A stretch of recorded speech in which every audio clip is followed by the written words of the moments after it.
আপনার ইরানের যদি কারো ট্রাভেল হিস্ট্রি থাকে তাদেরকে তো আমেরিকা এন্ট্রান্সই দেয় না। তাদের প্রধান টার্গেট কিন্তু ইরান, এবং এর কারণ একটাই যে তারা মনে করে যে ইরান হচ্ছে উচ্চকণ্ঠ, ইরান হচ্ছে সোচ্চার কণ্ঠ, এবং কোনো কারণে যদি ইরান পারমাণবিক শক্তিধর দেশ হয়ে যায়, কিন্তু ইরানকে তারা সবচেয়ে বেশি ভয় পায় এজন্য যে শত বঞ্চনা, লাঞ্ছনা, যুদ্ধ, বিগ্রহের পরও ইরান কিন্তু এই অর্থনৈতিক অবরোধের কারণেও ইরান কিন্তু মাথা উঁচু করে দাঁড়িয়েছে।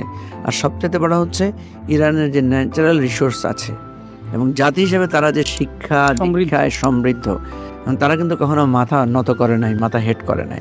এই যে আপনি প্যালেস্টাইনে এত বড় গণহত্যা হলো, জাতিসংঘ কি কোনো নিষেধাজ্ঞা দিয়েছে? জাতিসংঘ কি মানে ইসরায়েলের বিরুদ্ধে এখন পর্যন্ত কার্যকর কোনো অবস্থান নিতে পেরেছে?